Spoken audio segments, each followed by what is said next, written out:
ዶክተር አብይ አህመድን አውቄ ጨርሻቸዋል። ከዚህ ይሄን አገዛዝ በተለይም ዶክተር አብይ አህመድን አውቄ ጨርሻቸዋል። ከዚህ በኋላ ስለሳቸው ማውቀው አዲስ ነገር የለም። ይሄ አገዛዝ እንዴት አድርጎ ሊገላገለን ይችላል፣ እንዴት አድርገን ልንጥለው እንችላለን የሚለው ላይ ነው እንጂ ማተኩረው አሁን የነሱን ንግግር የነሱን ስብሰባ እያዳመጥኩኝ ልተች አልችልም። አውቄ ጨርሻቸዋለሁ። ጠቅላይ ሚኒስትር አብይ ጥሩ ባል ይሁኑ አይሁኑ አላውቅም፣ ጥሩ አባት ይሁኑ አይሁኑ አላውቅም፣ ጥሩ ጓደኛ ይሁኑ አይሁኑ አላውቅም። ግን የፖለቲካው ጠቅላይ ሚኒስትር አብይን አውቃቸዋለሁ። የሀገር መሪ የሆኑትን ጠቅላይ ሚኒስትር አብይ ግን በደንብ አድርጌ አውቃቸዋለሁ። ከእሳቸው ቅንጣት ያህል ነገር ከዚህ በኋላ አዲስ ነገር አልጠብቅም፣ መፍትሄም አልጠብቅም። ሁላችንም በዚህ ደረጃ ተስፋ ካልቆረጥን ከዚህ መንግስት አዲስ ነገር ይመጣል ብለን ቻናል እየከፈትን ዛሬ ምን ተናገሩ ነገ ምን ይናገራሉ እያልን ምንጠብቅ ከሆነ ተስፋ አልቆረጥንም ማለት ነው። ለእኔ አሁን ሁሉንም ትኩረታችንን ጊዜያችንን ጉልበታችንን ማጥፋት ያለብን የኛ ጉዳይ ላይ ነው። እንደም ብለን ተጠናክረን ትብብር ፈጥረን ይሄ ለሁላችንም ህልውና አደጋ የሆነውን አገዛዝ እንዴት አድርገን ነው ማሸነፍ የምንችለው የሚለው ላይ ነው ጊዜያችንን ማጥፋት ያለብን። ከግልብ የሆኑ የሥርዓቱ ደጋፊዎች የተሰሩትን ፓርኮች ሪዞርቶች እንደ በጎ ማሳያ አድርገው ሲያቀርቧቸው ያለው እነዚህ የሥርዓቱ ዋና የድክመት መለኪያዎች ማሳያዎች ናቸው። 120 ሚሊዮን ህዝብ ባለበት ሀገር ከዛም ደግሞ 30 ሚሊዮን ህዝብ የምግብ እርዳታ በሚጠብቅበት ሀገር አንድ መንግስት በየቀኑ በቴሌቪዥን በሬዲዮ እየወጣ እንደ ትልቅ ሰክሰስ ወይም ውጤት የፓርክ ግንባታን የሚያሳይ ከሆነ የሪዞርት ግንባታን የሚያሳይ ከሆነ እዛ ላይ እኮ ያቆማል። ይሄ መንግስት ሌላ አይደለም፣ ሀገር የማስተዳደር ችሎታ የለውም አይደለም፣ ተርምስ ኦፍ ሪፈረንስ የስራ ድርሻውን አያውቅም። ጠቅላይ ሚኒስትሩ የሥራ ድርሻቸውን አያውቁ። ፓርክ መገንባት የማን ኃላፊነት ነበር መሆን ያለበት? የአዲስ አበባ ከንቲባ እንኳን አይደለም። በአዲስ አበባ ምክር ቤት ውስጥ የአንድ መምሪያ ወይም የአንድ ክፍል የሥራ ኃላፊነት ነው የሚሆነው። ምክንያቱም አዲስ አበባ ራሱ ስንት የኢኮኖሚ ችግር አለ፣ ስንት የፖለቲካ ችግር አለ፣ ስንት ማህበራዊ ችግር አለ። ከንቲባዋ በዛ ደረጃ ነው የሚጠበቀው። አካባቢን ማስዋብ፣ ማስጌጥ፣ ፓርክ መስራት የአንድ ክፍል ኃላፊነት። አሁን ግን የጠቅላይ ሚኒስትሩ ሌላ ስራ የላቸው። ሪዞርት መገንባት በ27 ዓመቱ እኮ በጣም ብዙ ሎጂ ሪዞርት እኮ በአገሪቱ ተገንብቷል። እኔ የምኖርበት ቢሾፍቱ ወይም ደብረ ዘይት ብትሄድ ከ20 በላይ ሪዞርት ተገንብቷል። አዲስ አበባ ተገንብቷል። ያ ሁሉ እንደ ትልቅ የኢኮኖሚ ሰክሰስ ቆጥረ ነው አናውቅም። ምክንያቱም በግሉ ክፍለ ኢኮኖሚ ነው መሰራት ያለበት ሪዞርት። ምን አገባው መንግስት እዛ ውስጥ? እና በጣም የሚያሳዝን አንደኛ መንግስት መሆኑን ረስቶ እነዚህ አይነቶቹ ነገሮች የብቃት የውጤት መለኪያ አድርጎ ሲያቀርባቸው በጣም ያስቃል።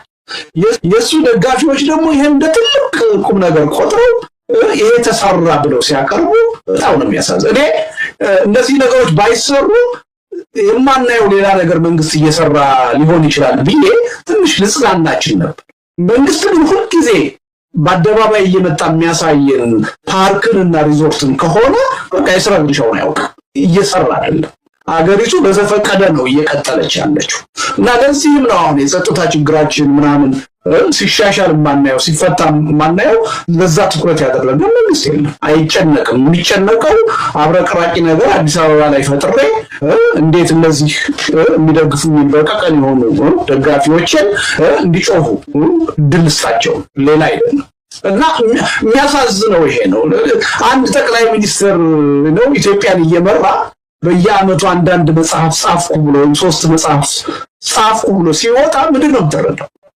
አሁን ልታመሰግነው ትችላለህ። መጽሐፍ ምን ያህል ከባድ ነገር እንደሆነ ለምናውቅ ሰዎች አገሪቱን እያስተዳደረ አይደለም ማለት ነው። መጽሐፍ ጽፎ የራሱን የግል ተክለ ሰውነት ለመገንባት ጻፍኩ ለማለት ነው ማለት ነው።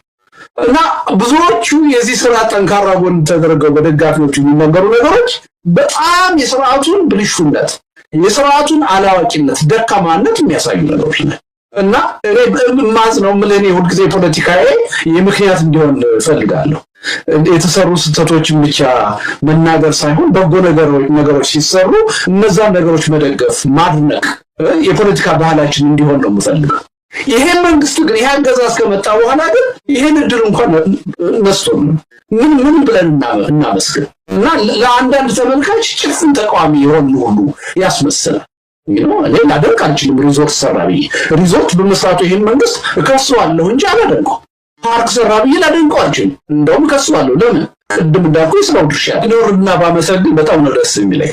ለምን ያ ባህል ኢትዮጵያ ውስጥ የትውልዱ ባህል እንዲሆን ፈልጋለሁ። ዝም ብሎ በጭፍን መቃወም ሳይሆን በምክንያት መደገፍና መቃወም ባህላችን እንዲሆን ፈልጋለሁ እና ከነ ችግሮቹም ቢሆን አሁን ያሁኑ አገዛዝ ራሱ ጥሩ ነገር ሰርቶ ባደንቀው ደስ ይለኛል። ግን ምን ጥሩ ነገር ሰራ ብለህ አሁን ብትጠይቅ ደጋፊዎቹ የሚጠቅሱልህ ነገር ምንድን ነው? ፓርክ ነው፣ ሪዞርት ነው፣ ቤተ መንግስት ነው። እኔ እንዴት ይሄድ ላደንቅ እችላለሁ? ይሄ እንደውም የጥንካሬው ሳይሆን የድክመቱ መለኪያ ነው። ቅድም እንዳልኩ የመንግስት የሥራ ኃላፊነቱን እስካሁን 6 ዓመት ቆይቶ ያላወቀ መሆኑን ማረጋገጫ። እንዴት በዚህ ላደንቅ እችላለሁ?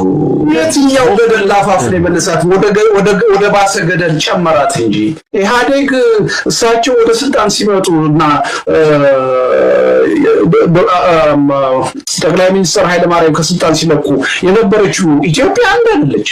የበለጠ ገደል ውስጥ የገባቸው የበለጠ ቀውስ ውስጥ የገባቸው አሁን ነው አይደል እንዴ? በዛ እኮ በ2 በ3 በ4 ዓመት ኦሮሚያና አማራ ክልል በነበረው ብጥብጥ እኮ 4000 5000 ሰው ሞተ ብለን ነው አይደለም በትልቅ ነገር ስናወራ የነበረው። ዶክተር አብይ ከመጡ በኋላ እኮ በሚሊዮን የሚቆጠር ህዝብ ነው የሞተው። ሞት ብቻ በሚሊዮን የሚቆጠር ህዝብ ነው የተሰደደው። ወደ 30 ሚሊዮን የሚጠጋ ህዝብ ነው ረሃብተኛ የሆነው።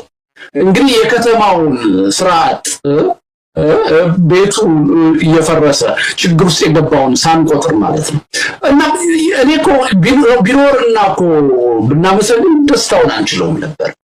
ለማመስገን አሁን እየቀረቡ ያሉ ነገሮች ለኔ ተቃራኒውን ነው የሚያሳዩ። የስርዓቱን ደካማነት ነው የሚያሳዩ። አሁን ድክመቱ ደግሞ የስራ ኃላፊነቱንም ካለማወቅ ብቻ አይደለም። እነዚህ የሚሰሩ ደግሞ ፕሮጀክቶች መንግስት ሊመሰገንባቸው የሚፈልጋቸው በአገሪቱ የበጀት የፋይናንስ ህግ የሚመሩ አይደሉም። ገንዘቡ ራሱ ከየት እንደሚመጣ አይታወቅም። በአገሪቱ የጨረታ ህግ የሚመሩ አይደሉም። ግልጽነትና ተጠያቂነት የለም። ራሱ የጠቅላይ ሚኒስትር ቢሮና ጠቅላይ ሚኒስትሩ ዋና የሙስና አራማጅ ነው የሆኑት። አብዛኛዎቹ እኮ በሙስና ታሰሩ የተባሉ ሰዎች እነ አቶ በረከት እነ ጀነራል ክንፈ በምንድን ነው የታሰሩት? ከጨረታ ህግ ውጪ እንዲህ አይነት ነገር እኮ ሰጣችኋል ተብለው ነው አይደል? በሱ መለኪያ አሁን ከጠቅላይ ሚኒስትር አብይ በላይ ተጠያቂ የሚሆን ሰው አለ? ይሄ ሁሉ ፕሮጀክት በጨረታ አይደለም እየተሰራ ያለው፣ በግልጽነት አይደለም፣ ፓርላማ ባጸደቀው ገንዘብ ሚኒስትር በሚያውቀው በጀት አይደለም፣ ከሀገሪቱ የፋይናንስ ስርዓት ውጭ የሆነ ነው። ይሄ በጣም ትልቅ ወንጀል ነው። አንድ የመንግስት ባለስልጣን ወይም ጠቅላይ ሚኒስትር አንድ የኢትዮጵያ ብር ከፓርላማ ፍቃድ ውጭ ሊያወጣ አይችልም፣ ሊመድብ አይችልም። መብት ትልቅ ወንጀል ነው። ትልቅ ኮራፕሽን ነው። ህግና ስርዓት ቢኖር አሁን በዚህ ኮራፕሽን የመጀመሪያ ታሳቢ ሰው ጠቅላይ ሚኒስትሩ ነበር የሚሆነው። እነዚህን ፕሮጀክቶች እንዴት አድርገን እናድንቅ እናመስግን? ምክንያቱም ዋናው ለህብረተሰቡ ምን ጥቅም ያመጣሉ፣ ስንት የስራ እድል ይፈጥራሉ፣ በኢኮኖሚው ላይ ምን ያህል ጂዲፒ ይጨምራሉ፣ ስንት ኢምንት ናቸው እነዚህ ነገሮች። ግን እንደው እንደ አንድ እንኳን ለከተማው ህዝብ መዝናኛ ይሆናሉ ብለን እንዳናመሰግን ይሄ መንግስት ትልቅ ድክመት መለኪያ የሆኑት ነገሮች እነዚህ ናቸው። ጭራሽ በያወራ ይሻለኝ ነበር። ቅድም እንዳልኩ ምናልባት እኔ የማላውቀው ሌላ ነገር እየሰራ ነው ብዬ ትንሽ ልጽናናችሁ ነበር። መንግስት ግን ይሄ የስራ ውጤት ይሄው እያለ አበባን የሚያሳይ ፓርክን የሚያሳይ ከሆነ በቃ ይሄ መንግስት የስራ ድርሻውን የማያውቅ መሆኑን ነው የሚያሳየኝ። እና በ27 ዓመቱ ስርዓት የዲሞክራሲ የሰብአዊ መብት ችግሩ ብዙ ነበር፣ ምንም ጥርጥር የለም። እንዳሁኑም ባይሆን ኮራፕሽን ነበር፣ ምንም ጥርጥር የለውም። ነገር ግን ደግሞ በኢኮኖሚ በማህበራዊ ጉዳይ የተሰሩት ስራዎች ቀላሎች አይደሉም። የሚሊኒየም ግቡን በማሳካት ረገድ ኢትዮጵያ በጣም ብዙ እርምጃ ነው የሄደችው። ብዙ የህብረተሰብ ክፍል ከድህነት በላይ ወጥቷል። ከ5 ዓመት በታች ያሉ ህፃናት የሞት ጉዳይ፣ የእናቶች በእርግዝናና በወሊድ የሚሞቱ እናቶች ቁጥር በመቀነስ፣ የወባ በሽታን በመቀነስ፣ የኤችአይቪ በሽታ ገዳይነትን በመቀነስ፣ በትምህርት ቤት ኢንሮልመንት፣ በክሊኒክና በጤና ኬላ መስፋፋት በጣም ቀላል የማይባል ለውጥ ነው የመጣው። ያም ሁሉ ሆኖ ደግሞ የሚተቹ ነገሮች ነበሩ። በተለይ ከዲሞክራሲ ጋር ከእኩልነት ጋር ከብሔርተኝነት ጋር የተያያዙ ከሰብአዊ መብት ጥሰት ጋር የተያያዙ ስለዚህ ቢያንስ የምናመሰግናቸው ነገሮች ነበሩ ይሄ ሁሉ መንገድ የተሰራው ቀላል እኮ አይደለም ይሄ ሁሉ ኮንዶሚኒየም የተሰራው ቀላል እኮ አይደለም የአባይን ግድብ ያህል እኮ የተገነባው ቀላል አይደለም የኢህአዴግ መንግስት እኮ ኢትዮጵያ ሲገባ ሲቆጣጠር እኮ 300 እና 400 ሜጋዋት የሚያመነጭ ኤሌክትሪክ ኃይል ነው የነበረ አሁን በሺህ የሚቆጠር አለ 4 ዩኒቨርሲቲ ነው የነበረ አሁን 50 ዩኒቨርሲቲ አለ ከነ ኳሊቲ ከጥራት ችግሩ ጋር ማለት ያን የምናመሰግነው ለገዢው ፓርቲ የተለየ ስስልብ ኖሮን ምናምን አይደለም የተሰሩ በተጨባጭም የተሰሩና ሊያስመሰግኑ የሚገባቸው ስራዎች ስለነበሩ አሁን ምኑን እናመስግን ያን ድል እንኳን ያሳጣን መንግስት እንትለቀዋለህ ነገርኩህ በሰብአዊ መብት አልኩ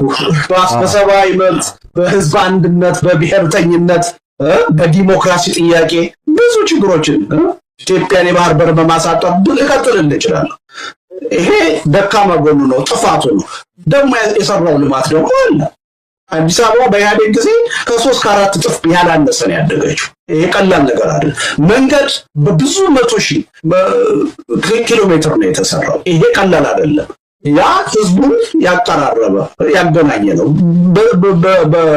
በቴሌኮሙኒኬሽን በመብራት የታዩትን መርታዎች ቀላል አይደለም ያው የህዝቡ ቁጥሩ እያደገ የተሰራው ልማት የበለጠ ትርጉም እንዳይኖረው አደረገው እንጂ ምክንያቱም በዛ ደረጃ ግልጽ የሆነ ፖሊሲ አልነበረ የኢትዮጵያን የህዝብ ቁጥር በመቆጣጠር ረገድ ልክ ሆነ ከልማቱ በላይ የህዝብ ቁጥሩ እያደገ ችግር ፈጠረ በጂዲፒ ደረጃ የነበረው እድገት ቀላል አይደለም በኢንዱስትሪ መስፋፋት የነበረው እድገት ቀላል አይደለም መስላይ 500,000 ብር እኮ ትልቁ ጣራ ነው የነበረው በደርግ ጊዜ አይደል እንዴ አሁን ስንት ሚሊዮነር አለ ኢትዮጵያ ውስጥ ስንት ቢሊዮነር አለ ወጭ ነው የተፈጠረው ያሁን ይሄ ሁሉ ማየት አለብን ስለዚህ ያኛውን መንግስት ስንተች ስንደግፍም በምክንያት መሆን አለበት ይሄኛውን መንግስት እውነቱን ለመናገር ነው የመጀመሪያ ሰው ሆነ ነበር ጥሩ ነገር ሲሰራ ባይ ኃላፊነቱ የሆነ ነገር ሲሰራ ባይ የሚጠቅም ባይ ለማመስገን ይሄን ያሳጣን እሱ ነው እንጂ እኛ ባህሪያችን ተቀይሮ ወይም የፖለቲካ አቀራረባችን ተቀይሮ አይደለም ጉድለት የለበትም አላልኩ ጉድለት በኢኮኖሚው ጉድለት አለ ምንም ጥርጥር የለውም በተለይ ደግሞ በዋናነት በፖለቲካው ትልቅ ጉድለት አለ ጉድለት የለም እያልኩ አይደለም የተሰሩት ስራዎች ደግሞ መካድ የለብንም ያን ደግሞ ዓለምም የመሰከረው አሁን አንተ ምን አልክ $30 ቢሊዮን እርዳታ ወይም ብድር አገኛል መበደር እኮ የራሱ ክሬዲት አለው ያለ ምክንያት እኮ ያበድርህ ማለት የምታሟላው ነገር ሲኖር ነው ተስፋ ስትሰጥ ነው ስትሰራ ነው የሚያበድርህ ያሁኑ መንግስት ለምንድን ነው የሚያበድረው ያጣው ምክንያት እኮ አለ አባካኝ እንደሆነ ኪሱ ቀዳዳ እንደሆነ ስለታወቀ እኮ ነው ለደሃ እየተባለ የሚመጣውን ገንዘብ ለጦር መሳሪያ የሚያወጣ ስለሆነ ነው ለቤተ መንግስት የሚያወጣ ስለሆነ ነው እንዲህ አይነቱን አካል የዓለም ህዝብ ምን ብሎ ያደርጋል ምን ብሎ ያበድራል ስለዚህ መበደር ራሱ የውጤት መለኪያ መሆኑን ማወቅ ያስፈልጋል የምርጫ ክርክሩ ሳቀርበው መጽሐፍ ስጽፍበት አርቲክል ስጽፍበት የቆየ ጉዳይ ነው ያ የነበረው ድክመት ማለት ነው ምንም ጥርጥር የለውም ኢትዮጵያ 3 መሰረታዊ ችግር ነው ያለባት የአመራር ደረጃ የብሔር ፖለቲካ ያመጣው ችግር ነው ሌላው ራሱ የብሔር ፖለቲካ ስትራክቸራል መሆኑ መዋቅራዊ መሆኑ ነው ኢትዮጵያ ውስጥ ያመጣው ምንም ጥርጥር የለውም የጽንፈኝነት ፖለቲካ ነው የኔ ብቻ አስተሳሰብ ልክ ነው ከኔ ውጭ ያለው ሁሉ አገር አውዳሚ ነው ጸረ ህዝብ ነው የሚለው ይሄን ኢህአዴግ የበለጠ ነው ያባባሰው ስለዚህ አሁን አገሪቱ ለገባችበት ኪሳራ የ27 ዓመቱ ስርዓት አስተዋጽኦ ነበረ ወይ በደንብ ነበር መሰረቱ የተጣለው ያን ነው ግን የዶክተር አብይ እኮ አገዛዝ ወደ ስልጣን የመጣው ያን የነበረውን ችግር እንዲፈታልን ነበር እንዲያስቀርልን ነበር መጣና ግን ሆነ የበለጠ አባባስ የ27 ዓመቱ ስርዓት ደግሞ የጋራ ተጠያቂነት ነው ያለው ቲፒኤልኤፍ ብቻ ነበር በ27 ዓመቱ ስርዓት የነበረው ያሁኑ የብልጽግና ስርዓት ያኔ የስርዓቱ አካል ነው የነበረው አብሮ ሲቆርጥ ሲፈልጥ ዘረኝነትን ብሔርተኝነትን ሲያራምድ የነበረ አካል ነው ጽንፈኝነትን ሲያራምድ የነበረ በዛኛውም ተጠያቂ ነው ለሁሉም ተጠያቂ በዋናነት ግን ለሁሉም ተጠያቂ ከኢህአዴግ አባል ድርጅቶች በ27 ዓመቱ አነጻጽረህ ማንኛው የበለጠ ተጠያቂ ነው ካልከኝ ቲፒኤልኤፍ የበለጠ ተጠያቂ ያደርጋሉ። ለምን? የወሳኝነት ድርሻ ነበር፣ የመሪነት ድርሻ ነበር። በ27 ዓመቱ ነገሮች እንዲቀየሩ የማድረግ እድል ነበረው። ያም ሁሉ ሳይጠቀም ለእንዲህ አይነት ደካማ አመራር አሳልፎ የሰጠው እሱ ነው። ይሄ ኢህአዴግ እኮ የመረጠው አመራር ነው አሁን ያለው። ከዛ የወጣ ነው። ኢህአዴግ ኮትኩቶ ያሳደገው ስነ ልቦና ማይንድ ሴት ነው እኮ አሁን ለኢትዮጵያ እንደዚህ አይነት እዳና ፍዳ ያመጣ። ስለዚህ በዛ ደረጃ ተጠያቂ ናቸው ወይ? ምንም ጥርጥር የለው ተጠያቂ ናቸው።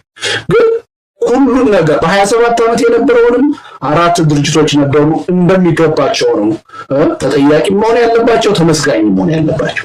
ለ6 ዓመቱ ጥፋት ደግሞ ማን ነው ተጠያቂ የሚለው በምክንያት አስደግፈን ነው መተቸት ያለብን። ያን ምን ይጠቅማል መሰለህ? ይሄ እንዲህ አይነት ትችት ስናቀርብ ምክንያታዊ ስንሆን ህብረተሰቡ ውስጥ የራሱ የሚያመጣው በጎ ነገር አለ። እነዚህ የምንጠላቸው የምንታገላቸው ፓርቲዎች ተወደደም ተጠላም የየራሳቸው ማህበራዊ መሰረት አላቸው። ስለዚህ በምክንያት ስንቃወማቸው፣ በምክንያት ስንደግፋቸው ህብረተሰቡ ውስጥ ያለውን አይምሮ ነው የምናሸንፈው የምንገዛው እንጂ አሁን ፓርቲዎችን ስለወደድን ስለጠላን አይደለም። ፖለቲካችን በምክንያት ሲሆን ለህብረተሰቡ የሚያስተላልፈው መልእክት ጤናማ ይሆናል። ያ ደግሞ ከእርስ በርስ መገዳደል፣ መጠላላት፣ ከቅራኔያችን የበለጠ መባባስ ያድነናል ከሚል የመድረኮቹን ጉዳይ ከይቅርታ ጋር አልከታተላቸውም። ምን መሳይ ቆየሁ አቆምኩ። ምክንያቱም ጠቅላይ ሚኒስትሩ ምን አይነት መድረክ እንደሚፈልጉ በነዛ መድረኮች ምን አይነት ውይይት እንደሚካሄድ ከበቂ በላይ አይተናል። በፊት ገና እንደመጡ ታስታውሳለህ። እሳቸው ከመወለዳቸው በፊት መኮንን የነበሩ ጀነራሎችን ሰብስበው ስለ ውትድርና ሳይንስ ያስተምሩ አይተሃል። የጤና ባለሙያዎችን ሰብስበው ስለ ሕክምና ያስተምሩ ነበር። የኪነ ጥበብ ባለሙያዎችን ሰብስበው ስለ ኪነ ጥበብ ሴሚናር ይሰጡ ነበር። እና ይሄ ሰውዬ ሁሉም ነገር አውቃለሁ የሚል አባዜ ውስጥ እንደገቡ እና በዛም ደግሞ ተክለሰውነታቸውን መገንባት እንደሚፈልጉ የሌሎችን ሐሳብ የማዳመጥ ፍላጎት እንደሌላቸው ከበቂ በላይ አይተናል። እኔም በተገኘሁ በአንድ ሁለት ስብሰባዎች አይቻቸዋለሁ። ከመናገር ውጪ የማዳመጥ ፍላጎት የሌላቸው ሰው ናቸው። ከዛ በኋላ አሁን እውነቱን ለመናገር እሳቸው የሚያደርጓቸውን ስብሰባዎች እና በሚዲያ የሚያቀርቧቸውን ንግግር አልሰማም። በሚዲያ ተቆራርጦ በእናንተ በምናምን በሌሎችም ሲቀር አጋጣሚ አያለሁ እንጂ እንደ ቁም ነገር ቆጥሬ አዳምጬው አላውቅም። ምክንያቱም ሌላ ሚዲያም ላይ ተናግሬዋለሁ። እኔ ይሄን አገዛዝ በተለይም ዶክተር አብይ አህመድን አውቄ ጨርሻቸዋለሁ። ከዚህ በኋላ ስለሳቸው ማውቀው አዲስ ነገር የለም።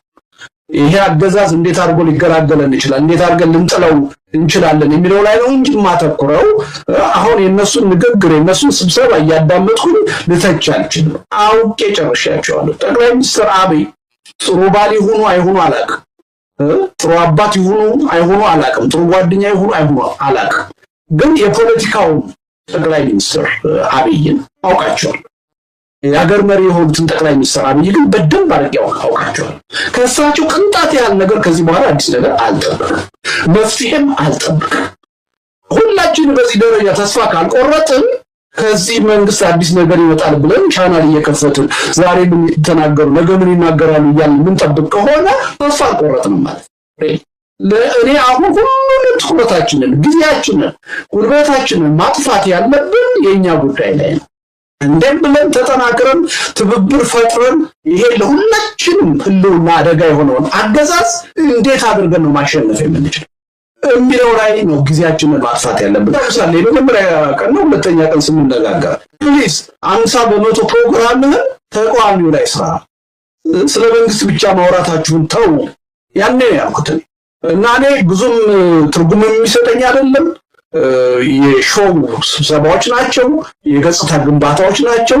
ከነዚህ ምንም ነገር አልጠብቅም። የናሽናል ዲያሎግ የዚህ የብሔራዊ ምክክር የሚባለው ነገር ገና በተቋቋመ ማግስት ሀሳባችንን ገልጸናል። ሲቋቋምም ለይስሙላ ነው የተቋቋመ፣ ስራ ሊሰራ ይችላል። እነዚህ እየቀለዱ ነው ያሉት። ዞሮ ዞሮ ከነዚህ ኃይሎች ምንም መጠበቅ የለበትም። ይሄ ራሱ አገዛዙ ለራሱ ጥቅም ብሎ ያቋቋማቸው ኃይሎች ናቸው። እነሱን በማቋቋም ረገድ ተቃዋሚዎች ምንም ተሳትፎ የላቸውም። ነፃና ገለልተኛ አይደሉም። ከመጀመሪያው ስርዓቱን የሚደግፉ ሰዎች ናቸው። በተግባር አይተናቸዋል። ቤተ መንግስት መግባትና መውጣትን ትልቅ ውጤት አድርገው የሚናገሩ ሰዎች ናቸው። ስለዚህ ከነዚህ ሰዎች አሁን ለሀገር ፖለቲካ የሚተርፍ ነገር መጠበቅ ጥቅም የለው። ናሽናል ዳያሎግ ያስፈልጋል ኢትዮጵያ? አዎ ያስፈልጋል። ያን ናሽናል ዳያሎግ የሚመራው ኃይል ግን ፍጹም ገለልተኛ ይሆን አይዘር ከሁሉም ነፃና ገለልተኛ የሆነ ወይም ደግሞ የሁሉም ውክልና ያለበት መሆን አለበት እንጂ ጠቅላይ ሚኒስትሩ ያቋቋሙት ተቋም የትም ሊያደርሰን አይችልም። እስካሁን ስንት ተቋም አቋቁመዋል። ምን ሰምተው እንደፈረሱ እንኳን ሳናቅ ነው የፈረሱት። ስለዚህ ከዚህ ተቋም ምን የምጠብቀው ነገር የለኝም። ምንም የኢትዮጵያ ሕዝብ ተስፋ ቢቆርጥ ነው የሚሻለው። ወይ እንግዲህ አንዱ ኢትዮጵያ ራሷ እየፈረሰች ስለ አንድ ከተማ ወይም በከተማ ውስጥ ስላሉ መንደሮች መፍረስ ማውራቱ ብዙ ቁም ነገር ነው ወይ ሌላ ጥያቄ ነው። ከግዝፈት አኳያ አገሪቱ እኮ እየፈረሰች ነው። ያው እኮ አዲስ አበባ ቁጭ ያለው ሰው የማይገነዘበው ይሄ ነው። ነገሮች እሱ ጋር ሲመጡ ነው እየተሰማው ያለው። አገሪቱ እኮ ኦልሬዲ እኮ እየፈረሰች ነው። ከመንግስት ቁጥጥር ውጪ የሆነ ነው አብዛኛው አካባቢና ክልል። የጦርነት አውድማ ሆኗል። ልማት የለም፣ ኢኮኖሚ የለም፣ ሰላም የለም፣ የህግ የበላይነት የለም። ይሄ 6 ዓመት ያየነው ነገር ነው። የበታች አመራር ከህብረተሰቡ ከተነጠለ ህግና ስርዓትን ማስከበር ካቆመ ቆይቷል፣ ተረስቷል። መንግስት ያለው አዲስ አበባና አካባቢው ነው። ስለዚህ አሁን ሌላው አገሩ እንደ አገር እየፈረሰ አዲስ አበባ ውስጥ መንደር ወይም ህንፃ መፍረሱ ምን ያስደንቃል? ምን ያስደነግጣል ብዬ ልጠይቅ እችላለሁ። ዞሮ ዞሮ ግን የከተማ ኮንሴፕትም ያለው አገዛዝ አይደለም። አንደኛ የማፍረሱ ሂደት ከኢኮኖሚና ከውበት ጋር አታያይዘው፣ ይሄ የፖለቲካ እርምጃ ነው።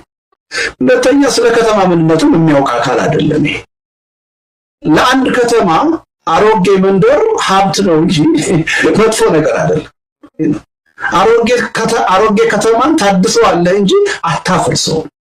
ምክንያቱም ራሱ ሀብት ነው፣ የሶስት መስህብ ነው። ማንነትህ የሚገለጥበት ነው። ማንነትህ የሚናገር የሚመሰክር ነው። ፒያሳን ታድሰዋለህ እንጂ ሌላ ነገር አሁን ሊሰራ እየታሰበ ያለው ግን ይሄ ፒውርሊ እንዲሁ ዝም ብሎ የግንባታ የልማትም ጥያቄ አይደለም። አገዛዙ ለፖለቲካ የስልጣን የበላይነቱ ለወደፊት የራስ የሚባል አንድ አገር ማቋቋም ካስፈለገ አዲስ አበባ ምን መሆን አለባት፣ የማን መሆን አለባት የሚለው የትልቁ ፕሮጀክት የአንድ አካል ናት አዲስ አበባ። ይሄ ትልቅ የሆነ የፖለቲካ እርምጃ ነው። እኛንን ልጅ የተኛ ነው መንግስት የአዲስ አበባን ዲሞግራፊ ለመቀየር አዲስ አበባ ላይ የበላይነት ለመያዝ ሌት ከቀን አስቦ እየሰራ አዲስ አበባን መቆጣጠር ማለት ሚናው ቀላል አይደለም። በመላው ኢትዮጵያ የሚኖርን እንቅስቃሴ የፖለቲካ እንቅስቃሴ የሚወስን ጉዳይ። አገዛዙ ኮንሸስሊ ነው ይሄን እያደረገ ያለው። ይሄ የፖለቲካ ፕሮጀክት ነው። ህዝቡ ማወቅ የተሳነው ይሄ ነው እና እኔ እርግጥ ነው አንድ ከተማ ወይም አንድ መንደር ወይም አንድ ህንፃ ያለበቂ ጥናት መፍረስ አለበት ሊባል አይችልም። መፍረስ የለበትም፣ ተገቢ አይደለም። ግን አገሪቱ እየፈረሰች የአዲስ አበባ መፍረስ ለምን ያስደነግጠናል? አገሪቱ ከሌለች አዲስ አበባ ምን የተጠርጠር እኮ የለውም። ለዳሩ ካልተጨነቅን ይሄ መሀሉ ዳር እንደሚሆን አስቀድሞ የሚታወቅ እኮ ነገር።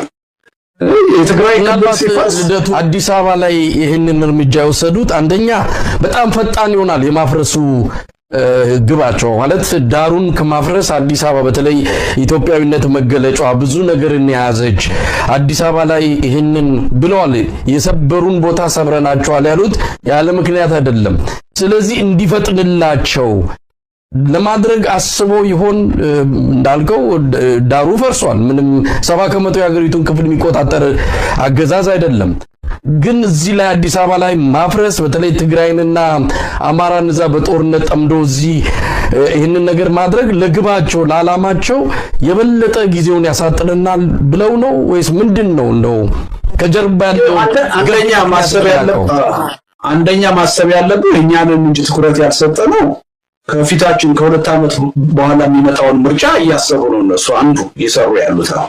ዛ ምርጫ ምናልባት ተቃዋሚዎች ተጠናክረው በምርጫ ቻሌንጅ እናድርግ ብለው ቢመጡ ሊያሸንፉን ይችላሉ የሚል ስጋት አለባቸው ነው። ስለዚህ የአዲስ አበባን ዲሞግራፊ ካሁኑ ማስተካከል አለባቸው። ይሄ ሁሉ ላለፉት 5 ዓመት ያየነው ሩጫ ግብግብ ያለ ምክንያት አይደለም። ያ ሁሉም የማፍረስ ዘመቻ አሁን ደግሞ በፊት ከዳር ነበር፣ አሁን ደግሞ ከመሃል ይሄ ሁሉ ያለ ምክንያት አይደለም። እነሱ በደንብ አድርገው ያጭር ጊዜ የሩቅ ጊዜ እቅድ አስቀምጠው ነው እየሰሩ ያሉት። ያጭር ጊዜው እቅድ ከምርጫው ጋር አያይዘው ሊሆን ይችላል።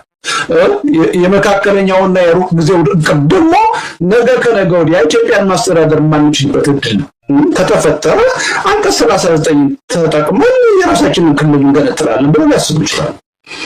ያለ ማድረግ አዲስ አበባ መጀመሪያ መቆጣጠር፣ አዲስ አበባ ላይ ያለውን የኃይል አሰላለፍ ዴሞግራፊ መቀየር ወሳኝ ነው ብለው ያምናሉ።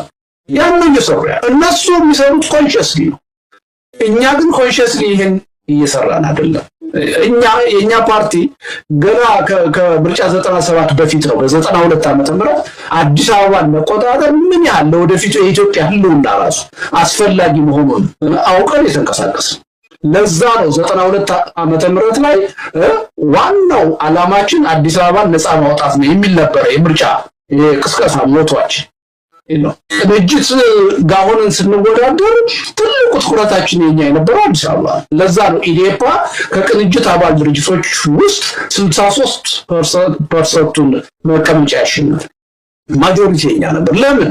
አዲስ አበባን መቆጣጠር ብቻ አይደለም፣ በኢትዮጵያ ደረጃ አገዛዙን ለማሸነፍ ትልቅ ስፕሪንግ ቦርድ ሆኖ እንደሚያገለግል እናውቅ ነበር።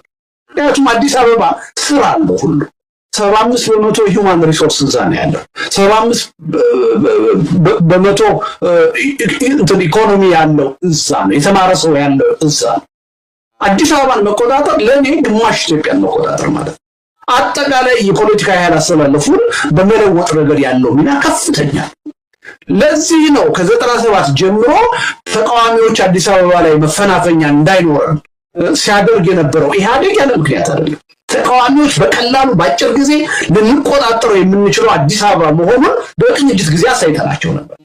ያን ነገር አጠናክረን መቀጠል ሲገባል እርግፍ አድርገን ተውብላቸው 100% እያሸነፉ ቀጥሉ። አሁንም ይሄ መንግስት ምርጫን ይፈራል። እኛንን እንጂ የማይፈራ የሚመስለን ከ2 ዓመት በኋላ የሚመጣው ምርጫ ላይ ተጠናክረው ከገቡ አዲስ አበባን ካሳጡኝ ትልቅ ጥቅም ያሳጡኛል ብሎ ሰጥቷል። እሱንም እያሰበ ነው የሚሰራው። ቅድም እንዳልኩ ደግሞ ከረጅም ጊዜ አንፃር ይችን አዲስ አበባን የኦሮሚያ ክልል አካል አስቀድሜ በመዋቅርና በህግ ካላደረኳት በስተቀር ያ ፕሮጀክት አይሳካም የሚል እምነት ያላቸው ጽንፈኛ የኦሮሞ ኃይሎች አሉ። እነሱም ጭምር ይሄን ቅድ ይዘው ነው እየሰሩ ያሉት። ጠቅላይ ሚኒስትሩ ለራሴ የፖለቲካ ስልጣን ያበጀኛል የሚለው ይበጀኛል፣ ይጠቅመኛል የሚለውን አጀንዳ ሁሉ እየሸመተ እነሱም በዚህ አስደስታለሁ እያለ እየሰራ ነው። ስለዚህ ይሄ ህዝቡ ነው አሁን ኮንሽስ ያለው። ይሄ የኢትዮጵያ የመፍረስ ሂደት አካል ነው። የአዲስ አበባ ችግር አዲስ አበባ ዋናው እምብርት ነው፣ ቋጠሮ ነው ለኢትዮጵያ አንድነት። አዲስ አበባን ተቆጣጠሩ ማለት ወይም አዲስ አበባ ፈረሰ ተበተነ ማለት ኢትዮጵያ ተበተነች ማለት ይሄ ቀላል ነገር አይደለም። አዲስ አበባ 7-8 ሚሊዮን የኢትዮጵያ ህዝብ ተቦክቶ የተጋገረበት ነው። የራሱ የሆነ ማንነት የያዘበት ከተማ ነው። ቀላል አይደለም። ያን ሴንተር ማፍረስ ምን ያህል የራሱን ትልቅ አገር የመመስረት ፕሮጀክት ለማሳካት ጠቃሚ መሆኑ ኮንሽስሊ ስለሚረዱት እኛንን መረዳት ያቃተን። ስለዚህ አዲስ አበባ ከመጀመሪያው ጀምሮ የፖለቲካ ጥቅም እንድታጣ የተደረገው ያለ ምክንያት አይደለም። ከሌላው የኢትዮጵያ ህዝብ ተለይቶ የአዲስ አበባ ህዝብ በህገ መንግስቱ ብዙ መብቶችን ያለው የክልልነት መብት የለው። ተጠሪነቱ ለራሱ ለመረጠው ፕሬዝዳንት ወይም ምክር ቤት አይደለም፣ ለጠቅላይ ሚኒስትሩ ነው። በፌዴሬሽን ምክር ቤት ውክልና የለው። ፌዴሬሽን ምክር ቤት ማለት የሀገሪቱን ህግ የሚተረጉም ትልቅ የፖለቲካ ተቋም ነው። እዛ ውስጥ የአዲስ አበባ ህዝብ አይወከልም። አዲስ አበባ ከመላው የኢትዮጵያ ህዝብ ተለይታ ብዙ ህገ መንግስታዊ መብቶችን ከመጀመሪያው እንድታጣ የተደረገው ያለ ምክንያት አይደለም። ሌላው ሁሉ የክልልነት መብት ሲሰጠው አዲስ አበባ አስተዳደር ነው የተፈለገው። መጀመሪያ በሽግግሩ ወቅት ክልል 14 ተብላ የክልልነት መብት ነበራት።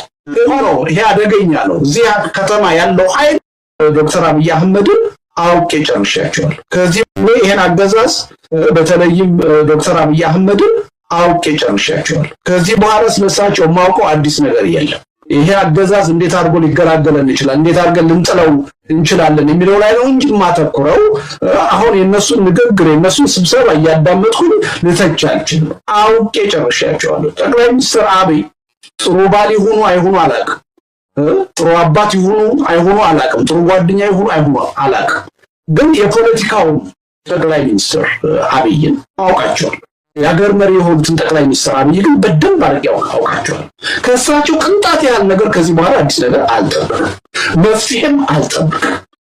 ሁላችን በዚህ ደረጃ ተስፋ ካልቆረጥን ከዚህ መንግስት አዲስ ነገር ይወጣል ብለን ቻናል እየከፈትን ዛሬ ምን ተናገሩ ነገ ምን ይናገራሉ እያልን የምንጠብቅ ከሆነ ተስፋ አልቆረጥንም ማለት ነው። ለእኔ አሁን ሁሉንም ትኩረታችንን ጊዜያችንን ጉልበታችንን ማጥፋት ያለብን የኛ ጉዳይ ላይ ነው።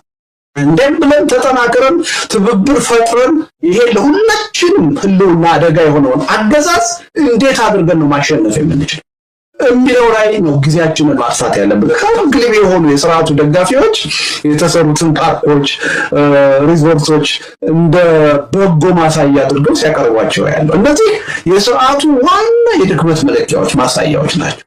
120 ሚሊዮን ህዝብ ባለበት ሀገር ከዛም ደግሞ 30 ሚሊዮን ህዝብ የምግብ እርዳታ በሚጠብቅበት ሀገር አንድ መንግስት በየቀኑ በቴሌቪዥን በሬዲዮ እየወጣ እንደ ትልቅ ሰክሰስ ወይም ውጤት የፓርክ ግንባታን የሚያሳይ ከሆነ የሪዞርት ግንባታን የሚያሳይ ከሆነ በቃ እዛ ላይ እኮ ያቆማል። ይሄ መንግስት ሌላ አይደለም፣ ሀገር የማስተዳደር ችሎታ የለውም አይደለም፣ ተርምስ ኦፍ ሪፈረንስ የስራ ድርሻውን አያውቅም። ጠቅላይ ሚኒስትሩ የስራ ድርሻቸውን አያውቁም። ፓርክ መገንባት የማን ኃላፊነት ነበር መሆን ያለበት? የአዲስ አበባ ከንቲባ እንኳን አይደለም። በአዲስ አበባ ምክር ቤት ውስጥ የአንድ መምሪያ ወይም የአንድ ክፍል የስራ ኃላፊነት ነው የሚሆነው። ምክንያቱም አዲስ አበባ ራሱ ስንት የኢኮኖሚ ችግር አለ፣ ስንት የፖለቲካ ችግር አለ፣ ስንት ማህበራዊ ችግር አለ። ከንቲባዋ በዛ ደረጃ ነው የሚጠበቀው። አካባቢን ማስዋብ፣ ማስጌጥ፣ ፓርክ መስራት የአንድ ክፍል ኃላፊነት። አሁን ግን የጠቅላይ ሚኒስትሩ ሌላ ስራ የላቸው። ሪዞርት መገንባት በ27 ዓመቱ እኮ በጣም ብዙ ሎጂ ሪዞርት እኮ በአገሪቱ ተገንብቷል። እኔ የምኖርበት ቢሾፍቱ ወይም ደብረ ዘይት ብትሄድ ከ20 በላይ ሪዞርት ተገንብቷል። አዲስ አበባ ተገንብቷል። ያ ሁሉ እንደ ትልቅ ኢኮኖሚ ሰክሰስ ቆጥረነው አናውቅም። ምክንያቱም በግሉ ክፍለ ኢኮኖሚ ነው መሰራት ያለበት ሪዞርት። ምን አገባው መንግስት እዛው? እና በጣም የሚያሳዝን አንደኛ መንግስት መሆኑን ረስቶ እነዚህ አይነቶቹ ነገሮች የብቃት የውጤት መለኪያ አድርጎ ሲያቀርባቸው በጣም ያስቃል።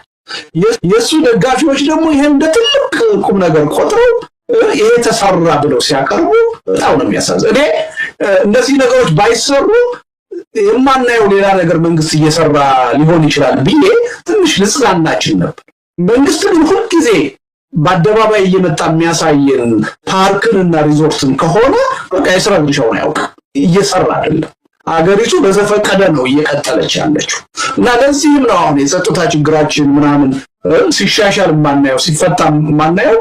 ለዛ ትኩረት ያደረገ መንግስት የለም፣ አይጨነቅም። የሚጨነቀው አብረቅራቂ ነገር አዲስ አበባ ላይ ፈጥሬ እንዴት እነዚህ የሚደግፉኝ በቀቀን የሆኑ ደጋፊዎችን እንዲጮሁ ድልስታቸው ሌላ አይደለም። እና የሚያሳዝነው ይሄ ነው። አንድ ጠቅላይ ሚኒስትር ነው ኢትዮጵያን እየመራ በየዓመቱ አንዳንድ መጽሐፍ ጻፍኩ ብሎ 3 መጽሐፍ ጻፍኩ ብሎ ሲወጣ ምንድን ነው የምትረዳው?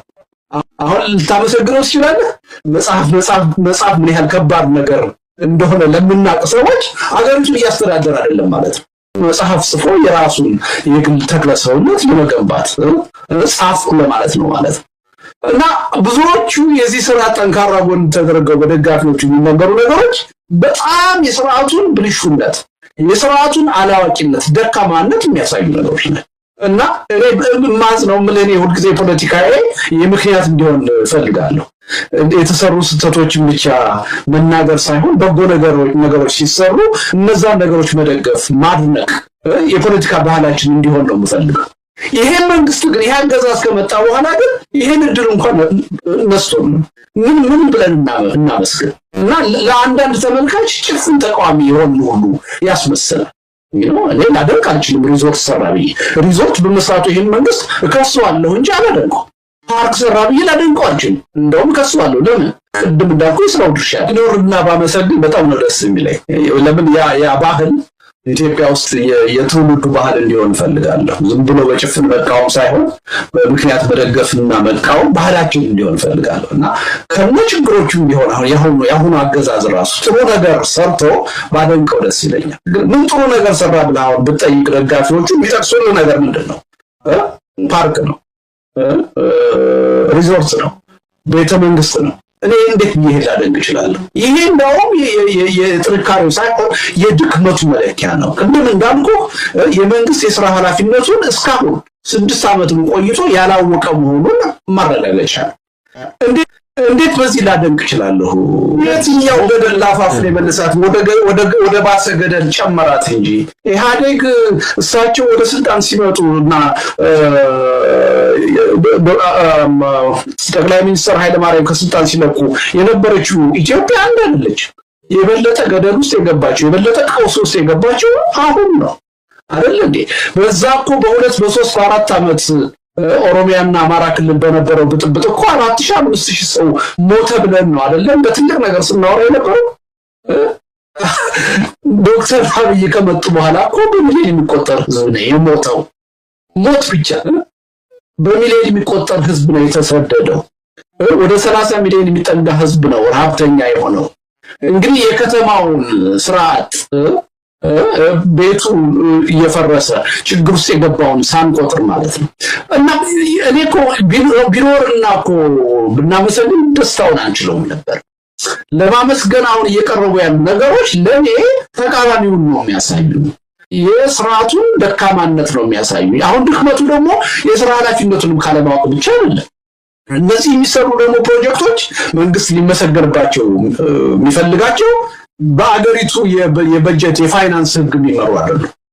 ገንዘቡ ራሱ ከየት እንደሚመጣ አይታወቅም። በአገሪቱ የጨረታ ህግ የሚመሩ አይደሉም። ግልጽነትና ተጠያቂነት የለም። ራሱ የጠቅላይ ሚኒስትር ቢሮና ጠቅላይ ሚኒስትሩ ዋና የሙስና አራማጅ ነው የሆኑት። አብዛኛዎቹ እኮ በሙስና ታሰሩ የተባሉ ሰዎች እነ አቶ በረከት እነ ጀነራል ክንፈ በምንድን ነው የታሰሩት? ከጨረታ ህግ ውጪ እንዲህ አይነት ነገር እኮ ሰጥታችኋል ተብለው ነው አይደል? በሱ መለኪያ አሁን ከጠቅላይ ሚኒስትር አብይ በላይ ተጠያቂ የሚሆን ሰው አለ? ይሄ ሁሉ ፕሮጀክት በጨረታ አይደለም እየተሰራ ያለው፣ በግልጽነት አይደለም፣ ፓርላማ ባጸደቀው ገንዘብ ሚኒስትር በሚያውቀው በጀት አይደለም፣ ከሀገሪቱ የፋይናንስ ስርዓት ውጭ የሆነ ነው። ይሄ በጣም ትልቅ ወንጀል ነው። አንድ የመንግስት ባለስልጣን ወይም ጠቅላይ ሚኒስትር አንድ የኢትዮጵያ ብር ከፓርላማ ፍቃድ ውጭ ሊያወጣ አይችልም፣ ሊመድብ አይችልም። መብት ትልቅ ወንጀል ነው። ትልቅ ኮራፕሽን ነው። ህግና ስርዓት ቢኖር አሁን በዚህ ኮራፕሽን የመጀመሪያ ታሳሪ ሰው ጠቅላይ ሚኒስትሩ ነበር የሚሆን። እነዚህን ፕሮጀክቶች እንዴት አድርገን እናድንቅ እናመስግን? ምክንያቱም ዋናው ለህብረተሰቡ ምን ጥቅም ያመጣሉ፣ ስንት የስራ እድል ይፈጥራሉ፣ በኢኮኖሚው ላይ ምን ያህል ጂዲፒ ይጨምራሉ፣ ስንቶ ኢምንት ናቸው እነዚህ ነገሮች። ግን እንደው እንደ አንድ እንኳን ለከተማው ህዝብ መዝናኛ ይሆናሉ ብለን እንዳናመሰግን ይሄ የመንግስት ትልቅ ድክመት መለኪያ የሆኑት ነገሮች እነዚህ ናቸው። ጭራሽ ባያወራ ይሻለኝ ነበር። ቅድም እንዳልኩ ምናልባት እኔ የማላውቀው ሌላ ነገር እየሰራ ነው ብዬ ትንሽ ልጽናናችሁ ነበር። መንግስት ግን ይሄ የስራ ውጤት ይሄው እያለ አበባን የሚያሳይ ፓርክን የሚያሳይ ከሆነ በቃ ይሄ መንግስት የስራ ድርሻውን የማያውቅ መሆኑን ነው የሚያሳየኝ። እና በ27 ዓመቱ ስርዓት የዲሞክራሲ የሰብአዊ መብት ችግሩ ብዙ ነበር፣ ምንም ጥርጥር የለም። እንዳሁኑም ባይሆን ኮራፕሽን ነበር፣ ምንም ጥርጥር የለውም። ነገር ግን ደግሞ በኢኮኖሚ በማህበራዊ ጉዳይ የተሰሩት ስራዎች ቀላሎች አይደሉም። የሚሊኒየም ግቡን በማሳካት ረገድ ኢትዮጵያ በጣም ብዙ እርምጃ ነው ሄደችው። ብዙ የህብረተሰብ ክፍል ከድህነት በላይ ወጥቷል። ከ5 ዓመት በታች ያሉ ህፃናት የሞት ጉዳይ፣ የእናቶች በእርግዝናና በወሊድ የሚሞቱ እናቶች ቁጥር በመቀነስ፣ የወባ በሽታን በመቀነስ፣ የኤችአይቪ በሽታ ገዳይነትን በመቀነስ፣ በትምህርት ቤት ኢንሮልመንት፣ በክሊኒክና በጤና ኬላ መስፋፋት በጣም ቀላል የማይባል ለውጥ ነው የመጣው። ያም ሁሉ ሆኖ ደግሞ የሚተቹ ነገሮች ነበሩ። በተለይ ከዲሞክራሲ ጋር፣ ከእኩልነት ጋር፣ ከብሔርተኝነት ጋር የተያያዙ ከሰብአዊ መብት ጥሰት ጋር የተያያዙ። ስለዚህ ቢያንስ የምናመሰግናቸው ነገሮች ነበሩ። ይሄ ሁሉ መንገድ የተሰራው ቀላል እኮ አይደለም። ይሄ ሁሉ ኮንዶሚኒየም የተሰራው ቀላል እኮ አይደለም። የአባይን ግድብ ያህል እኮ የተገነባው ቀላል አይደለም። የኢህአዴግ መንግስት እኮ ኢትዮጵያ ሲገባ ሲቆጣጠር እኮ 300 እና 400 ሜጋዋት የሚያመነጭ ኤሌክትሪክ ኃይል ነው የነበረ። አሁን በሺ የሚቆጠር አለ። 4 ዩኒቨርሲቲ ነው የነበረ። አሁን 50 ዩኒቨርሲቲ አለ ከነ ኳሊቲ ከጥራት ችግሩ ጋር ማለት ነው። ያን የምናመሰግነው ለገዢው ፓርቲ የተለየ ስስልብ ኖሮን ምናምን አይደለም። የተሰሩ በተጨባጭም የተሰሩና ሊያስመሰግኑ የሚገባቸው ስራዎች ስለነበሩ አሁን ምኑን እናመስግን? ያን ድል እንኳን ያሳጣን መንግስት ምን ትለቀዋለህ? ነገርኩህ እኮ እኔ በሰብአዊ መብት አልኩህ። በሰብአዊ መብት፣ በህዝብ አንድነት፣ በብሔርተኝነት፣ በዲሞክራሲ ጥያቄ ብዙ ችግሮችን ኢትዮጵያን የባህር በር በማሳጠር ልቀጥልልህ እችላለሁ። ይሄ ደካማ ጎኑ ነው፣ ጥፋቱ ነው። ደግሞ የሰራው ልማት ደግሞ አለ። አዲስ አበባ በኢህአዴግ ጊዜ ከ3 ከ4 እጥፍ ያላነሰ ነው ያደገችው። ይሄ ቀላል ነገር አይደለም። መንገድ በብዙ 100,000 ኪሎ ሜትር ነው የተሰራው። ይሄ ቀላል አይደለም። ያ ህዝቡን ያቀራረበ ያገናኘ ነው። በቴሌኮሙኒኬሽን በመብራት የታዩትን መርታዎች ቀላል አይደሉም። ያው የህዝቡ ቁጥሩ እያደገ የተሰራውን ልማት የበለጠ ትርጉም እንዳይኖረው አደረገው እንጂ ምክንያቱም በዛ ደረጃ ግልጽ የሆነ ፖሊሲ አልነበረም። የኢትዮጵያን የህዝብ ቁጥር በመቆጣጠር ረገድ ልክ ሆነ ከልማቱ በላይ የህዝብ ቁጥሩ እያደገ ችግር ፈጠረ። በጂዲፒ ደረጃ የነበረው እድገት ቀላል አይደለም። በኢንዱስትሪ መስፋፋት የነበረው እድገት ቀላል አይደለም። መሳይ 500,000 ብር እኮ ትልቁ ጣራ ነው የነበረው በደርግ ጊዜ አይደል እንዴ? አሁን ስንት ሚሊዮነር አለ ኢትዮጵያ ውስጥ? ስንት ቢሊዮነር አለ? መቼ ነው የተፈጠረው? ያሁን ይሄ ሁሉ ማየት አለብን። ስለዚህ ያኛውንም መንግስት ስንተች ስንደግፍ በምክንያት መሆን አለበት። ይሄኛውንም መንግስት እውነቱን ለመናገር ነው የመጀመሪያ ሰው ሆነ ነበረ። ጥሩ ነገር ሲሰራ ባይ ኃላፊነቱ የሆነ ነገር ሲሰራ ባይ የሚጠቅም ባይ ለማመስገን ይሄን ያሳጣን እሱ ነው እንጂ እኛ ባህሪያችን ተቀይሮ ወይም የፖለቲካ አቀራረባችን ተቀይሮ አይደለም። ጉድለት የለበትም አላልኩም። ጉድለት በኢኮኖሚው ጉድለት አለ፣ ምንም ጥርጥር የለውም። በተለይ ደግሞ በዋናነት በፖለቲካው ትልቅ ጉድለት አለ። ጉድለት የለም እያልኩ አይደለም። የተሰሩትን ስራዎች ደግሞ መካድ የለብንም። ያን ደግሞ ዓለምም የመሰከረው ነው። አሁን አንተ ምን አልክ? $30 ቢሊዮን እርዳታ ወይም ብድር አገኝ አልክ። መበደር እኮ የራሱ ክሬዲት እኮ አለው። ያለ ምክንያት እኮ አያበድርህም ማለት የምታሟላው ነገር ሲኖር ነው። ተስፋ ስትሰጥ ነው፣ ስትሰራ ነው የሚያበድርህ። የአሁኑ መንግስት ለምንድን ነው የሚያበድረው? ያጣው ምክንያት እኮ አለው። አባካኝ እንደሆነ ኪሱ ቀዳዳ እንደሆነ ስለታወቀ እኮ ነው። ለድሃ እየተባለ የሚመጣውን ገንዘብ ለጦር መሳሪያ የሚያወል ስለሆነ ነው። ለቤተ መንግስት የሚያወል ስለሆነ ነው። እንዲህ አይነቱን አካል የዓለም ህዝብ ምን ብሎ ይረዳል? ምን ብሎ ያበድራል? ስለዚህ መበደር ራሱ የውጤት መለኪያ መሆኑን ማወቅ ያስፈልጋል። የምርጫ ክርክሩ ሳቀርበው መጽሐፍ ስጽፍበት አርቲክል ስጽፍበት የቆየ ጉዳይ ነው። ያ የነበረው ድክመት ማለት ነው። ምንም ጥርጥር የለውም። ኢትዮጵያ 3 መሰረታዊ ችግር ነው ያለባት። የአመራር ደረጃ የብሔር ፖለቲካ ያመጣው ችግር ነው። ሌላው ራሱ የብሔር ፖለቲካ ስትራክቸራል መሆኑ መዋቅራዊ መሆኑ ነው ኢትዮጵያ ውስጥ ያመጣብን። ምንም ጥርጥር የለውም። የጽንፈኝነት ፖለቲካ ነው። የኔ ብቻ አስተሳሰብ ልክ ነው፣ ከኔ ውጭ ያለው ሁሉ አገር አውዳሚ ነው፣ ጸረ ህዝብ ነው የሚለው ይሄ ኢህአዴግ የበለጠ ነው ያባባሰው። ስለዚህ አሁን አገሪቱ ለገባችበት ኪሳራ የ27 ዓመቱ ስርዓት አስተዋጽኦ ነበረ ወይ? በደንብ ነበረ። መሰረቱ የተጣለው ያን ነው። ግን የዶክተር አብይ እኮ አገዛዝ ወደ ስልጣን የመጣው ያን የነበረውን ችግር እንዲፈታልን ነበር፣ እንዲያስቀርልን ነበር። መጣና ግን ምን ሆነ? የበለጠ አባባስ። የ27 ዓመቱን ስርዓት ደግሞ የጋራ ተጠያቂነት ነው ያለው።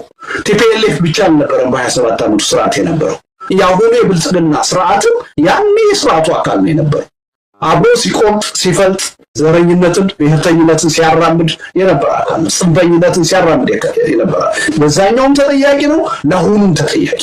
በዋናነት ግን ለአሁኑ ተጠያቂ ከኢህአዴግ አባል ድርጅቶች በ27 ዓመቱ አነጻጽረህ ማንኛው የበለጠ ተጠያቂ ነው ካልከኝ ቲፒኤልኤፍ የበለጠ ተጠያቂ ያደርጋሉ። ለምን?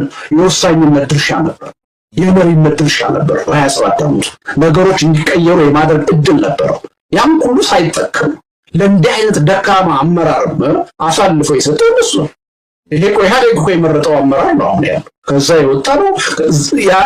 ኢህአዴግ ኮትኩቶ ያሳደገው ስለ ልቦና ማይንድ ሴት ነው እኮ አሁን ለኢትዮጵያ እንደዚህ አይነት እዳና ፍዳ ያመጣ። ስለዚህ በዛ ደረጃ ተጠያቂ ናቸው ወይ? ምንም ጥርጥር የለው ተጠያቂ ናቸው። ግን ሁሉን ነገር በ27 ዓመት የነበረውንም 4 ድርጅቶች ነበሩ እንደሚገባቸው ነው ተጠያቂ መሆን ያለባቸው፣ ተመስጋኝ መሆን ያለባቸው። ለ6 ዓመቱ ጥፋት ደግሞ ማን ነው ተጠያቂ የሚለው በምክንያት አስደግፈን ነው መተቸት ያለብን። ያን ምን ይጠቅማል መሰለህ? ይሄ እንዲህ አይነት ትችት ስናቀርብ ምክንያታዊ ስንሆን ህብረተሰቡ ውስጥ የራሱ የሚያመጣው በጎ ነገር አለ። እነዚህ የምንጠላቸው የምንታገላቸው ፓርቲዎች ተወደደም ተጠላም የየራሳቸው ማህበራዊ መሰረት አላቸው። ስለዚህ በምክንያት ስንቃወማቸው፣ በምክንያት ስንደግፋቸው ህብረተሰቡ ውስጥ ያለውን አይምሮ ነው የምናሸንፈው የምንገዛው እንጂ አሁን ፓርቲዎቹን ስለወደድን ስለጠላን አይደለም። ፖለቲካችን በምክንያት ሲሆን ለህብረተሰቡ የሚያስተላልፈው መልእክት ጤናማ ይሆናል። ያ ደግሞ ከእርስ በርስ መገዳደል፣ መጠላላት፣ ከቅራኔያችን የበለጠ መባባስ ያድነናል ከሚል የመድረኮቹን ጉዳይ ከይቅርታ ጋር አልከታተላቸውም። ምን መሰለኝ ቆየሁ አቆምኩ። ምክንያቱም ጠቅላይ ሚኒስትሩ ምን አይነት መድረክ እንደሚፈልጉ በነዛ መድረኮች ምን አይነት ውይይት እንደሚካሄድ ከበቂ በላይ አይተናል። በፊት ገና እንደመጡ ታስታውሳለህ። እሳቸው ከመወለዳቸው በፊት መኮንን የነበሩ ጀነራሎችን ሰብስበው ስለ ውትድርና ሳይንስ ያስተምሩ አይተሃል። የጤና ባለሙያዎችን ሰብስበው ስለ ሕክምና ያስተምሩ ነበር። የኪነ ጥበብ ባለሙያዎችን ሰብስበው ስለ ኪነ ጥበብ ሴሚናር ይሰጡ ነበር። እና ይሄ ሰውዬ ሁሉም ነገር አውቃለሁ የሚል አባዜ ውስጥ እንደገቡ እና በዛም ደግሞ ተክለሰውነታቸውን መገንባት እንደሚፈልጉ የሌሎችን ሐሳብ የማዳመጥ ፍላጎት እንደሌላቸው ከበቂ በላይ አይተናል። እኔም በተገኘሁ በአንድ ሁለት ስብሰባዎች አይቻቸዋለሁ። ከመናገር ውጪ የማዳመጥ ፍላጎት የሌላቸው ሰው ናቸው። ከዛ በኋላ አሁን እውነቱን ለመናገር እሳቸው የሚያደርጓቸውን ስብሰባዎች እና በሚዲያ የሚያቀርቧቸውን ንግግር አልሰማም። በሚዲያ ተቆራርጦ በእናንተ በምናምን በሌሎችም ሲቀር አጋጣሚ አያለሁ እንጂ እንደ ቁም ነገር ቆጥሬ አዳምጬው አላውቅም። ምክንያቱም ሌላ ሚዲያም ላይ ተናግሬዋለሁ። እኔ ይሄን አገዛዝ በተለይም ዶክተር አብይ አህመድን አውቄ ጨርሻቸዋለሁ። ከዚህ በኋላ ስለሳቸው የማውቀው አዲስ ነገር የለም። ይሄ አገዛዝ እንዴት አድርጎ ሊገላገለን ይችላል፣ እንዴት አድርገን ልንጥለው እንችላለን የሚለው ላይ ነው እንጂ ማተኩረው አሁን የነሱን ንግግር የነሱን ስብሰባ እያዳመጥኩኝ ልተች አልችልም። አውቄ ጨርሻቸዋለሁ። ጠቅላይ ሚኒስትር አብይ ጥሩ ባል ይሁኑ አይሁኑ አላውቅም፣ ጥሩ አባት ይሁኑ አይሁኑ አላውቅም፣ ጥሩ ጓደኛ ይሁኑ አይሁኑ አላውቅም። ግን የፖለቲካው ጠቅላይ ሚኒስትር አብይን አውቃቸዋለሁ። የሀገር መሪ የሆኑትን ጠቅላይ ሚኒስትር አብይ ግን በደንብ አድርጌ አውቃቸዋለሁ። ከእሳቸው ቅንጣት ያህል ነገር ከዚህ በኋላ አዲስ ነገር አልጠብቅም፣ መፍትሄም አልጠብቅም። ሁላችንም በዚህ ደረጃ ተስፋ ካልቆረጥን ከዚህ መንግስት አዲስ ነገር ይመጣል ብለን ቻናል እየከፈትን ዛሬ ምን ተናገሩ ነገ ምን ይናገራሉ እያልን ምንጠብቅ ከሆነ ተስፋ አልቆረጥንም ማለት እኔ አሁን ሁሉንም ትኩረታችንን፣ ጊዜያችንን፣ ጉልበታችንን ማጥፋት ያለብን የኛ ጉዳይ ላይ ነው።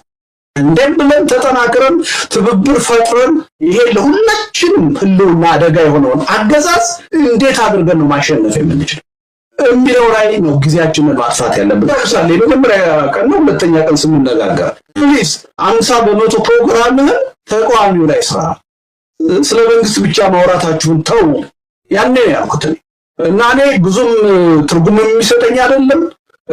የሾው ስብሰባዎች ናቸው፣ የገጽታ ግንባታዎች ናቸው። ከነዚህ ምንም ነገር አልጠብቅም።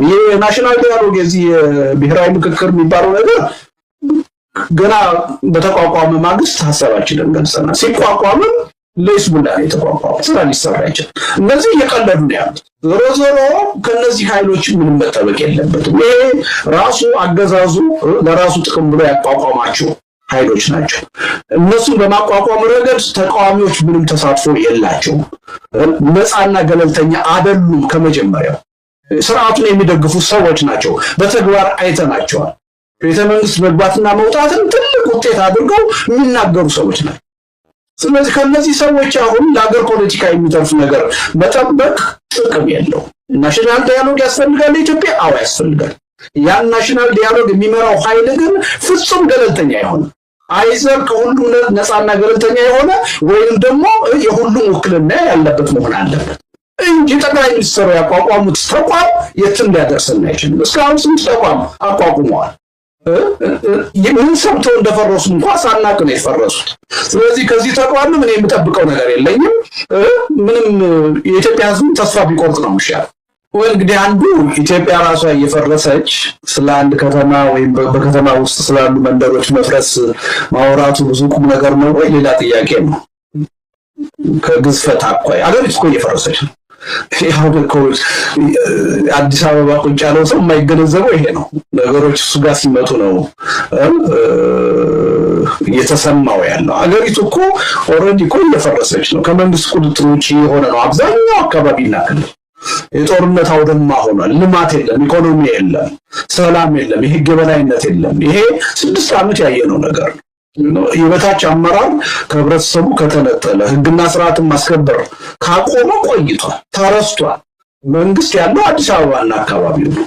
ስለዚህ አሁን ሌላው አገሩ እንደ አገር እየፈረሰ አዲስ አበባ ውስጥ መንደር ወይም ህንፃ መፍረሱ ምን ያስደንቃል? ምን ያስደነግጣል ብዬ ልጠይቅ እችላለሁ። ዞሮ ዞሮ ግን የከተማ ኮንሴፕትም ያለው አገዛዝ አይደለም። አንደኛ የማፍረሱ ሂደት ከኢኮኖሚና ከውበት ጋር አታያይዘው፣ ይሄ የፖለቲካ እርምጃ ነው። ሁለተኛ ስለ ከተማ ምንነቱን የሚያውቅ አካል አይደለም። ይሄ ለአንድ ከተማ አሮጌ መንደር ሀብት ነው እንጂ መጥፎ ነገር አይደለም። አሮጌ ከተማን ታድሰዋለህ እንጂ አታፍርሰው። ምክንያቱም ራሱ ሀብት ነው፣ የቱሪስት መስህብ ነው፣ ማንነትህ የሚገለጥበት ነው፣ ማንነትህ የሚናገር የሚመሰክር ነው። ፒያሳን ታድሰዋለህ እንጂ ሌላ ነገር አሁን ሊሰራ እየታሰበ ያለው ግን ይሄ ፒውርሊ እንዲሁ ዝም ብሎ የግንባታ የልማትም ጥያቄ አይደለም። አገዛዙ ለፖለቲካ የስልጣን የበላይነቱ ለወደፊት የራስ የሚባል አንድ አገር ማቋቋም ካስፈለገ አዲስ አበባ ምን መሆን አለባት፣ የማን መሆን አለባት የሚለው የትልቁ ፕሮጀክት የአንድ አካል ናት አዲስ አበባ። ይሄ ትልቅ የሆነ የፖለቲካ እርምጃ ነው። እኛንን እንጂ የተኛ ነው መንግስት የአዲስ አበባን ዲሞግራፊ ለመቀየር አዲስ አበባ ላይ የበላይነት ለመያዝ ሌት ከቀን አስቦ እየሰራ አዲስ አበባን መቆጣጠር ማለት ሚናው ቀላል አይደለም። በመላው ኢትዮጵያ የሚኖርህን እንቅስቃሴ የፖለቲካ እንቅስቃሴ የሚወስን ጉዳይ። አገዛዙ ኮንሽስሊ ነው ይሄን እያደረገ ያለው። ይሄ የፖለቲካ ፕሮጀክት ነው። ህዝቡ ማወቅ የተሳነው ይሄ ነው እና እኔ እርግጥ ነው አንድ ከተማ ወይም አንድ መንደር ወይም አንድ ህንፃ ያለበቂ ጥናት መፍረስ አለበት ሊባል አይችልም። መፍረስ የለበትም፣ ተገቢ አይደለም። ግን አገሪቱ እየፈረሰች የአዲስ አበባ መፍረስ ለምን ያስደነግጠናል? አገሪቱ ከሌለች አዲስ አበባ ምን የተጠርጠርኩ የለውም። ለዳሩ ካልተጨነቅን ይሄ መሀሉ ዳር እንደሚሆን አስቀድሞ የሚታወቅ እኮ ነገር። የትግራይ ልደቱ አዲስ አበባ ላይ ይህንን እርምጃ የወሰዱት አንደኛ በጣም ፈጣን ይሆናል የማፍረሱ ግባቸው ማለት ዳሩን ከማፍረስ አዲስ አበባ በተለይ ኢትዮጵያዊነት መገለጫዋ ብዙ ነገርን የያዘች አዲስ አበባ ላይ ይህንን ብለዋል። የሰበሩን ቦታ ሰብረናቸዋል ያሉት ያለ ምክንያት አይደለም። ስለዚህ እንዲፈጥንላቸው ለማድረግ አስበው ይሆን? እንዳልከው ዳሩ ፈርሷል። ምንም 70% የሀገሪቱን ክፍል የሚቆጣጠር አገዛዝ አይደለም። ግን እዚህ ላይ አዲስ አበባ ላይ ማፍረስ በተለይ ትግራይንና አማራን እዛ በጦርነት ጠምዶ እዚህ ይህንን ነገር ማድረግ ለግባቸው ለዓላማቸው የበለጠ ጊዜውን ያሳጥረናል ብለው ነው ወይስ ምንድን ነው? እንደው ከጀርባ ያለው አንደኛ ማሰብ ያለብን እኛንን እንጂ ትኩረት ያልሰጠነው ከፊታችን ከ2 ዓመት በኋላ የሚመጣውን ምርጫ እያሰቡ ነው እነሱ አንዱ እየሰሩ ያሉት ነው። ዛ ምርጫ ምናልባት ተቃዋሚዎች ተጠናክረው በምርጫ ቻሌንጅ እናድርግ ብለው ቢመጡ ሊያሸንፉን ይችላሉ የሚል ስጋት አለባቸው። ስለዚህ የአዲስ አበባን ዲሞግራፊ ካሁኑ ማስተካከል አለባቸው። ይሄ ሁሉ ላለፉት 5 ዓመት ያየነው ሩጫ ግብግብ ያለ ምክንያት አይደለም። ያ ሁሉም የማፍረስ ዘመቻ አሁን ደግሞ ድሮ በፊት ከዳር ነበር፣ አሁን ደግሞ ከመሃል ይሄ ሁሉ ያለ ምክንያት አይደለም። እነሱ በደንብ አድርገው ያጭር ጊዜ የሩቅ ጊዜ እቅድ አስቀምጠው ነው እየሰሩ ያሉት።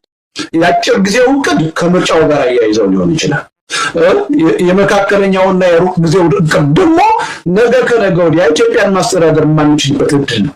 ከተፈጠረ አንቀጽ 39 ተጠቅመን የራሳችንን ክልል እንገነጥላለን ብለው ያስቡ ይችላል። ያለ ማድረግ አዲስ አበባ መጀመሪያ መቆጣጠር፣ አዲስ አበባ ላይ ያለውን የኃይል አሰላለፍ ዴሞግራፊ መቀየር ወሳኝ ነው ብለው ያምናሉ። ያን ነው እየሰሩ ያለው። እነሱ የሚሰሩት ኮንሽስሊ ነው። እኛ ግን ኮንሽስሊ ይሄን እየሰራን አይደለም። የኛ ፓርቲ ገና ከምርጫ 97 በፊት ነው በ92 ዓመተ ምህረት አዲስ አበባን መቆጣጠር ምን ያህል ለወደፊቱ የኢትዮጵያ ህልውና ራሱ አስፈላጊ መሆኑን አውቀን የተንቀሳቀስ። ለዛ ነው 92 ዓመተ ምህረት ላይ ዋናው ዓላማችን አዲስ አበባን ነፃ ማውጣት ነው የሚል ነበር የምርጫ የቅስቀሳ ሞቷችን ነው። ቅንጅት ጋሁንን ስንወዳደር ትልቁ ትኩረታችን የኛ የነበረው አዲስ አበባ። ለዛ ነው ኢዴፓ ከቅንጅት አባል ድርጅቶች ውስጥ 63% መቀመጫ ያሸነፈ ማጆሪቲ የኛ ነበር። ለምን? አዲስ አበባን መቆጣጠር ብቻ አይደለም፣ በኢትዮጵያ ደረጃ አገዛዙን ለማሸነፍ ትልቅ ስፕሪንግ ቦርድ ሆኖ እንደሚያገለግል እናውቅ ነበር። ምክንያቱም አዲስ አበባ ስራ አለው ሁሉ 75% ሂውማን ሪሶርስ እዛ ነው ያለው። 75% ኢኮኖሚ ያለው እዛ ነው። የተማረ ሰው ያለው እዛ ነው። አዲስ አበባን መቆጣጠር ለኔ ግማሽ ኢትዮጵያን መቆጣጠር ማለት ነው። አጠቃላይ የፖለቲካ ኃይል አሰላለፉን በመለወጥ ረገድ ያለው ሚና ከፍተኛ። ለዚህ ነው ከ97 ጀምሮ ተቃዋሚዎች አዲስ አበባ ላይ መፈናፈኛ እንዳይኖረን ሲያደርግ የነበረው ኢህአዴግ ያለ ምክንያት አይደለም። ተቃዋሚዎች በቀላሉ ባጭር ጊዜ ልንቆጣጠረው የምንችለው አዲስ አበባ መሆኑን በቅንጅት ጊዜ አሳይተናቸው ነበር። ያን ነገር አጠናክረን መቀጠል ሲገባል እርግፍ አድርገን ተወላቸው 100% እያሸነፉ ቀጥሉ።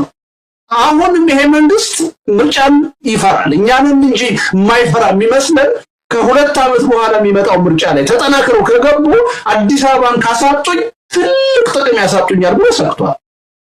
እሱንም እያሰበ ነው የሚሰራው።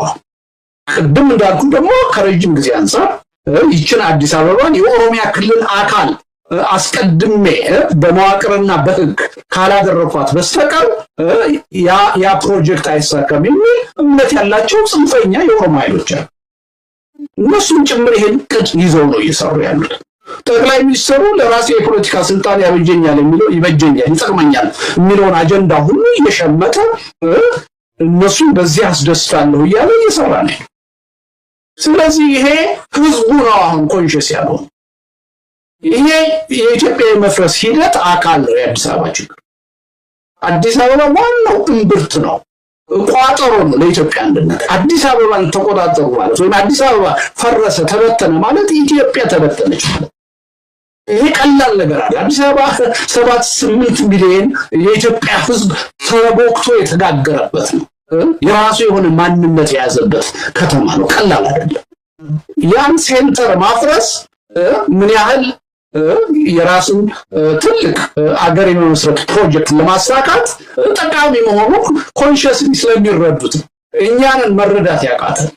ስለዚህ አዲስ አበባ ከመጀመሪያው ጀምሮ የፖለቲካ ጥቅም እንድታጣ የተደረገው ያለ ምክንያት አይደለም። ከሌላው የኢትዮጵያ ህዝብ ተለይቶ የአዲስ አበባ ህዝብ በህገ መንግስቱ ብዙ መብቶችን ያለው የክልልነት መብት የለውም። ተጠሪነቱ ለራሱ ለመረጠው ፕሬዝዳንት ወይ ምክር ቤት አይደለም፣ ለጠቅላይ ሚኒስትሩ ነው። በፌዴሬሽን ምክር ቤት ውክልና የለውም። ፌዴሬሽን ምክር ቤት ማለት የሀገሪቱን ህግ የሚተረጉም ትልቅ የፖለቲካ ተቋም ነው።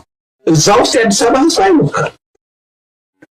አዲስ አበባ ከመላው የኢትዮጵያ ህዝብ ተለይታ ብዙ ህገ መንግስታዊ መብቶችን ከመጀመሪያው እንድታጣ የተደረገው ያለ ምክንያት አይደለም።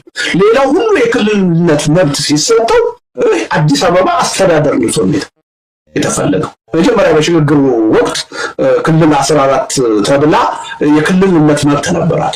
ሆኖ ይሄ አደገኛ ነው። እዚህ ከተማ ያለው ኃይል